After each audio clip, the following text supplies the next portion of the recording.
क्या सरकार से सवाल पूछने वाला एक शख्स सिस्टम के लिए सरदर्द बन गया था? क्यों बाढ़ पीड़ितों की आवाज उठाने का दावा करने वाला एक युवक अचानक पुलिस की गोली का निशाना बन गया? और आखिर क्यों एक दिन पहले जिस व्यक्ति को पुलिस मानसिक रूप से अस्वस्थ बता रही थी, अगले ही दिन उसी पर गोली चलानी पड़ी? कहानी बिहार के भोजपुर की है, जहां एक युवक लगातार फेसबुक लाइव पर था, सरकार से सवाल पूछ रहा था, अधिकारियों को घेर रहा था और कह रहा था कि जनता से किए गए वादे पूरे नहीं हुए। फिर पुलिस पहुंची। पहले कहा गया इलाज कराना पड़ेगा, फिर कहा गया गोली चलानी पड़ी, और इन दोनों बयानों के बीच सिर्फ 24 घंटे का फासला था। उस युवक का नाम था भरत भूषण तिवारी। लेकिन ये कहानी सिर्फ भरत भूषण तिवारी की नहीं है, ये कहानी है सरकार, सिस्टम, पुलिस कार्रवाई और उन सवालों की जो उनकी मौत के बाद और बड़े हो गए हैं। तो आखिर भोजपुर के उस मैदान में हुआ क्या था? आइए समझते हैं पूरी कहानी। नमस्कार, मैं हूं विशाखा शर्मा और आप देख रहे हैं वन इंडिया हिंदी। कहानी शुरू होती है बिहार के भोजपुर जिले के शाहपुर थाना क्षेत्र के बलौटी गांव से। यहीं के रहने वाले थे भरत भूषण तिवारी। स्थानीय लोगों के मुताबिक भरत पिछले कुछ समय से इलाके के बाढ़ प्रभावित गांवों की समस्याओं को लेकर आवाज उठा रहे थे। उनका आरोप था कि कटाव और मिट्टी भराव जैसे मुद्दों पर परेशान और जनप्रतिनिधियों ने वादे तो किए, लेकिन काम नहीं हुआ। इसी नाराजगी के बीच भरत ने सोशल मीडिया का सहारा लिया। वो लगातार फेसबुक पर पोस्ट लिखने लगे, लाइव वीडियो करने लगे और प्रशासनिक अधिकारियों पर सवाल उठाने लगे। फिर एक ऐसा पोस्ट सामने आया जिसने पूरे मामले को बदल दिया। बताया गया कि भरत ने एक अधिकारी के एनकाउंटर जैसी बात लिखी थी। पोस्ट वायरल हुआ और पुलिस उनके घर पहुंच गई। 16 जून को भोजपुर पुलिस ने एक प्रेस रिलीज जारी की। इस प्रेस रिलीज में कहा गया कि भरत भूषण तिवारी मानसिक रूप से अस्वस्थ है। पुलिस ने कहा कि उन्हें मानसिक आरोग्यशाला भेजने की प्रक्रिया शुरू की जा रही है। साथ ही उनके पास मौजूद हथियार को नियंत्रित करने और किसी भी अप्रिय घटना को रोकने का प्रयास किया जा रहा है।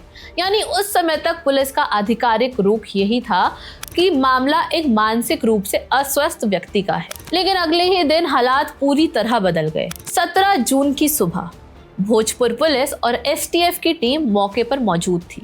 पुलिस के मुताबिक भरत भूषण हाथ में पिस्तौल लेकर घूम रहे थे और हवाई फायरिंग कर रहे थे।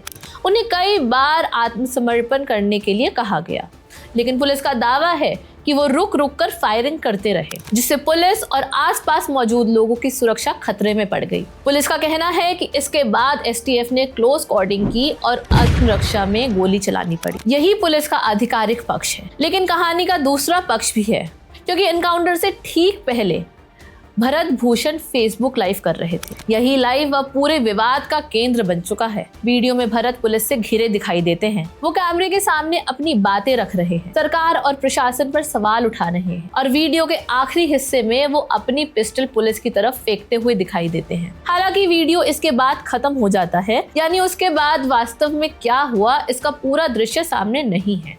लेकिन इसी वीडियो के कारण परिवार और कई लोग पुलिस की कहानी पर सवाल उठा रहे हैं। भरत भूषण की मां आशा देवी का कहना है कि उनका बेटा इलाके के लोगों की समस्याएं उठा रहा था। उनका सवाल है कि अगर उसने हथियार डाल दिया था तो उसे गोली क्यों मारी गई। वहीं उनके पिता काशीनाथ तिवारी का आरोप है कि घटना वाले दिन उन्हें सुबह से थाने में बिठाकर रखा था। बाद में उन्हें बताया गया कि उनके बेटे को गोली लगी है। पिता का कहना है कि भरत कोई अपराधी नहीं था, उसका मानसिक संतुलन ठीक नहीं था, और अगर इतनी बड़ी संख्या में पुलिस बल मौजूद था तो जिंदा भी पकड़ा जा सकता था। दूसरी तरफ पुलिस अपने दावे पर कायम है।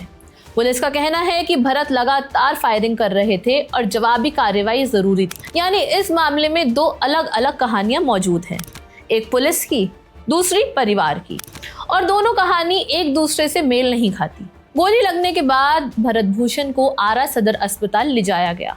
डॉक्टरों के मुताबिक उनके शरीर के निचले हिस्से में 4 गोलियां लगी थी। प्राथमिक इलाज के बाद उन्हें पटना मेडिकल कॉलेज अस्पताल भेजा गया, लेकिन इलाज के दौरान उनकी मौत हो गई।